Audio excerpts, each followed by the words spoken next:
All right, hello students. This is a quick video to help you understand the writing process as a whole. The first thing to understand that anything that you learn is probably going to be according to a particular process. I myself am a very enthusiastic basketball fan, but if I were to teach you basketball, the first thing I would teach you are the basics. I wouldn't bring you onto the court and say the first thing that we're going to learn is the 360 dunk. That wouldn't necessarily make sense. You have to learn things according to a process. If you're having trouble with anything in the class that has to do with writing, remember that it must be done according to a process so that you can learn where you're strong, where you're weak. More importantly, I can see where you're strong and where you're weak, and then I can help you. There's also a handout, of course, that connects directly to the writing process, but these here videos designed for the first 3 steps that help you into the draft. The first step, before you do anything else, before you hit the writing process at all, you want to make sure that you have read and you understand the instructions. If you don't do that, then there's nothing else that you can do. But after you've read, you understand the instructions, you understand what I'm asking of you, and you've read the required material, then you can start with that first step, which is invention. Invention can be done in one of 3 ways, but all invention is you're generating ideas for the work. You know what the work is, and you want to come up with as many possibilities as you can, and you put them all on the table, and you pick from them, and you go to the next step. Mapping is generally called, sometimes it has other words, but mapping, you're simply writing down a word that has to do with the assignment, and you're mapping it onto other words that make sense. So let's say that we're talking about friendship in a particular paper.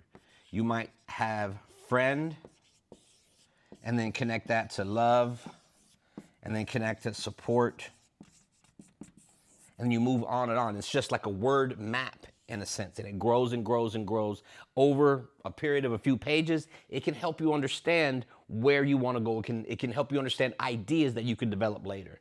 So this is just connecting words with thought, and it's generally referred to as mapping. A free write is different in that you're just writing sentences. You're not necessarily worried about thought. You're not necessarily worried about grammar. You're writing as many as whatever comes to mind. It's kind of, sometimes it's referred to as word vomit. You can imagine your brain just kind of just spilling out on the floor. You can sift through it later. You want to get everything down, and you can pick the good ideas from the bad ideas later on. The last one with invention is simply called listing. It's similar to word mapping. If I had friend up here, I would simply put love and then support, and then the list will go on and on. So instead of creating a little map, I just have a long list. Whichever of these may help you, you use that one, but it may be important for you to try all 3 of them at least once so you can see which one helps you. And again, the invention, it just gets the ideas down on paper. This is step 1. After you've read the assignment, you understand the assignment, you've done invention. As I said before, and I hope I said in class, you want to give invention 20 to 25 honest minutes. If you give it to 20 to 25 honest minutes, you should come up with not 1 or 2 pages, but maybe 3 to 5 pages of possible ideas. That is a good thing to choose from. You don't want to pick ideas from a small pool, just like you don't want to buy a car from a car lot with 5 cars. Once you have all this down and you have an enormous lot to choose from, you start to pick your ideas to form step 2, which is your thesis statement.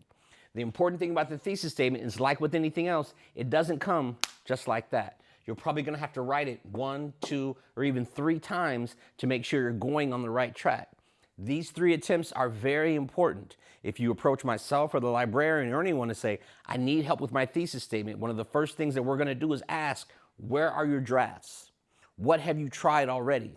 There's another video about how to write clear sentences. Please review that video to make sure that you can write clear sentences for your thesis statement. But I'm going to want to see what you've already tried. I tried once. I tried to make improvements upon that. I tried to make improvements upon that. If you don't know how to make improvements, you have to start there. You have to learn how to make those particular improvements. After you have your thesis statement, again, it's really just connecting.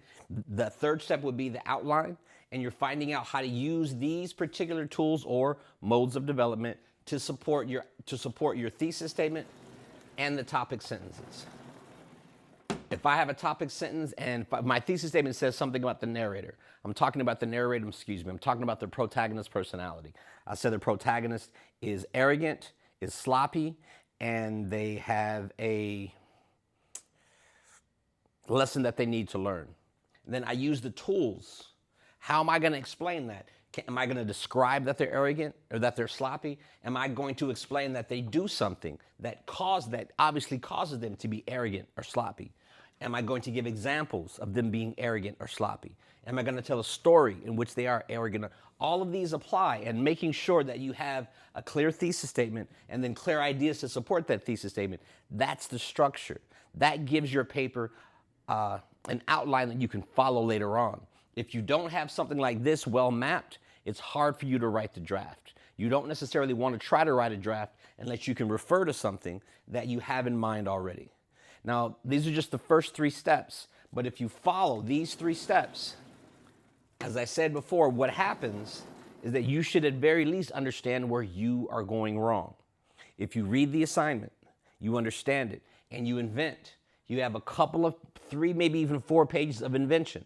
You use those 3 to 4 pages of invention to decide on a thesis statement. You pick 2 or 3 of those ideas, you put them into maybe 1 or 2 sentences, you rewrite that, and you rewrite that again, the best to your ability.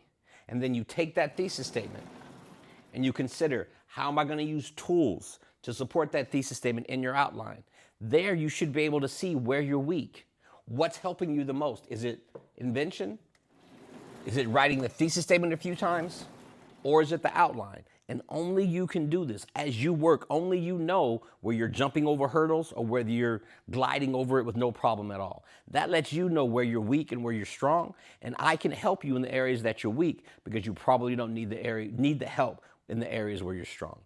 As always, go to the Writing Center and to the library for help if you can't find the correct help you need from me in class or in office hours. And always learn according to a process is the best way to learn. Thank you.